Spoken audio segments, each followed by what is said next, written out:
आज से सिर्फ 2 दिन बाद पूरे देश में रामनवमी है। पश्चिम बंगाल में रामनवमी से पहले बड़ा कलेश शुरू हो गया है। इसमें सियासी शोले भी हैं, हिंदू मुस्लिम वाली चिंगारियां भी हैं और हाईकोर्ट की सशर्त अनुमति पर आक्रोश भी है।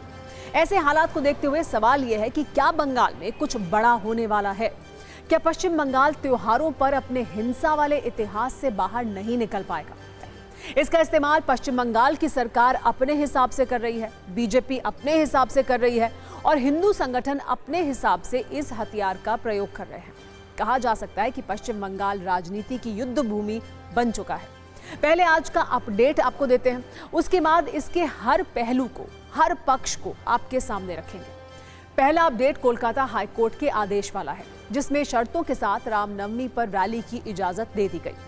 आज कोलकाता हाईकोर्ट में इससे जुड़ी याचिका पर सुनवाई हुई, जिसके बाद रैली की अनुमति मिली, लेकिन शर्तों के साथ। सिर्फ 2 दिन बाद रामनवमी है, सियासी बयानबाजी लगातार हो रही है। सवाल यह है कि क्या बंगाल में रामनवमी पर तनाव सिर्फ झांकी है? क्या असली पिक्चर अभी बाकी है? हिंदू संगठनों की याचिका पर सुनवाई करते हुए कोलकाता हाईकोर्ट ने हावड़ा में रैली की अनुमति तो दे दी, लेकिन सवाल यह है कि अब कितना खतरा है? आगे बंगाल में क्या होने वाला है? वैसे देखा जाए तो ममता सरकार पर हिंदू संगठनों के आरोपों की एक लंबी कहानी है। ये कहा जा रहा है कि ममता सरकार को जय श्री राम से परेशानी है। बंगाल की अभी और भी कई कहानी बाकी है, जिसमें बहुत चिंगारियां हैं। अब कोलकाता हाईकोर्ट की उन शर्तों को जानिए जिन पर नया कलेश शुरू हो चुका है। कोलकाता हाईकोर्ट ने हावड़ा में रामनवमी के लिए सिर्फ तय रूट पर सशर्त जुलूस की इजाजत दी है।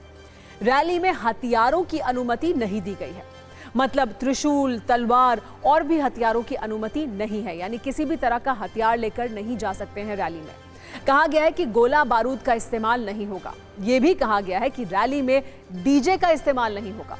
सबसे गंभीर और कलेश वाली शर्त यह है कि सिर्फ आधार कार्ड, वोटर आई कार्ड पर रामनवमी की रैली में एंट्री मिलेगी। हाईकोर्ट ने यह भी कहा है कि नेताओं को भी पहचान पत्र दिखाना होगा। एक और शर्त यह है कि बाइक रैली नहीं होगी। रैली में 500 लोग शामिल होंगे। यह भी कहा गया है कि जुलूस की निगरानी पुलिस करेगी। वोटर कार्ड, आधार कार्ड वाली शर्त पर हिंदू संगठन नाराज हैं। वो पिछली रैलियों और मुसलमानों के त्योहारों का उदाहरण देकर सवाल पूछ रहे हैं। पश्चिम बंगाल में रामनवमी से पहले कैसे माहौल टाइट है, सिर्फ 7 पॉइंट में आप भी जानिए।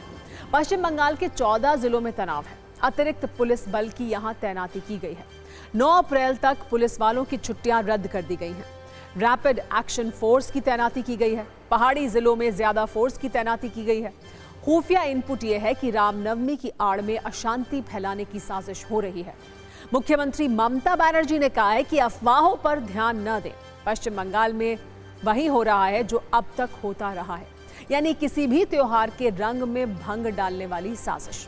चुनावी फायदे के लिए किसी भी त्योहार की खुशियों में खलल डालने की एक कोशिश।